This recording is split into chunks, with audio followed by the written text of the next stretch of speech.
सागर सूख के दरिया हो जाएंगे। गर्मी आ रही है भाइयों, अब आप सब कालिया हो जाएंगे।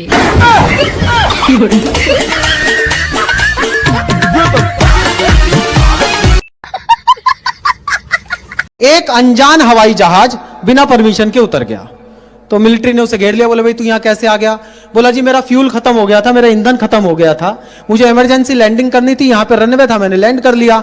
तो आर्मी ने उसे सारी रात अपने पास रखा, उसकी जांच पड़ताल की, कोई आतंकवादी ना हो, कोई दुश्मन का जासूस ना हो, कोई दुश्मन ना हो। जब रात भर में संतुष्ट हो गए तो उसे हिदायत देकर छोड़ा कि आज तो तूने यहां जहाज उतार लिया, आज के बाद अगर तू गलती से भी यहां आ गया तो जिंदगी भर जेल में रहना पड़ेगा। अगली शाम वही पायलट उसी जहाज में एक सवारी साथ बैठा के फिर वहीं लैंड कर गया। तो सेना ने पूछा रे तुझे कल समझाया था, समझ नहीं आया? अब उसका दर्द अगर आपकी आंखों में तैर जाए तो आपकी आंखों को छलछलाते देखना चाहता हूं। सेना ने कहा तुझे कल समझाया था, समझ नहीं आया? पायलट ने हाथ जोड़ दिए, साहब बोले जी बाद में आपको मेरे साथ जो करना हो वो कर लेना, ये मेरी लुगाई साथ में, पहले इसे ये बता दो मैं कल रात कहां था। पहले मेरी बीवी चुप चुप गुमसुम रहा करती थी, अब मेरे नए पड़ोसी आ गए हैं, वो उसके कान भरते हैं। अब मेरी बीवी का मुंह बंद ही नहीं होता है, मेरी बीवी बोलने लगी है। इसके लिए मैं पड़ोसियों का धन्यवाद करता हूँ।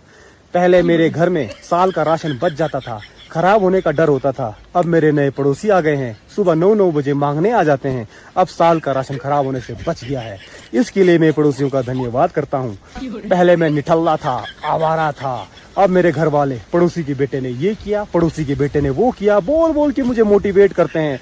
अब मैं कामकाजी हो गया हूँ, इसके लिए मैं पड़ोसियों का धन्यवाद करता हूँ। पहले मेरे घर में चोरी का खतरा होता था, अब मेरे नए पड़ोसी आ गए हैं, सारा सामान मांग के ले जाते हैं। चोरी का खतरा खत्म हो गया हुआ है, इसके लिए मैं पड़ोसियों का धन्यवाद करता हूँ। पहले मेरा 1 मंजिले का मकान था, फिर मेरे पड़ोसी ने 2 मंजिले का मकान बनाया, मैंने खुंदक में आकर 3 मंजिले का मकान बनाया, मेरी तरक्की हो गई, इसके लिए मैं पड़ोसियों का धन्यवाद करता हूँ। पहले मैं 8 बजे सो जाता था, वो भी कोई जिंदगी थी। अब मेरे नए पड़ोसी आ गए हैं, रात को 12-12 बजे तक सोने नहीं देते हैं, ये है जिंदगी, इसके लिए मैं पड़ोसियों का धन्यवाद करना चाहता हूँ। अगर आपको भी इसी तरह तरक्की करके अपनी जिंदगी में लाना है सरप्राइज, आने दीजिए ऐसे पड़ोसियों को, फिर आपकी तरक्की होगी, because nothing is impossible guys. देखिए अंग्रेज तो लूट के चल गई, अब प्राइवेट स्कूल वाला लूटता आ इतना महंगा फीस को दिले बाकी गार्जियन के प्राण छूटता। एकनी के लूटमारी के धंधा चलते जाता आ हर साल बिना मतलब के किताब आ ड्रेस बदलते जाता। बच्चा से दबा दबा के लेते ई फीस आ 3000 के टीचर रखते आ 2000 के मीस आ ऊपर से कहते कि अगर आप टाइम से नहीं माल देंगे तो हम आपके बच्चे के नाम काट के निकाल देंगे। एकनी के चक्कर में हमारे दोस्त एक और बाल बच्चा जन्म तक बाकी एकनी के कारण नहीं जन्म रहा।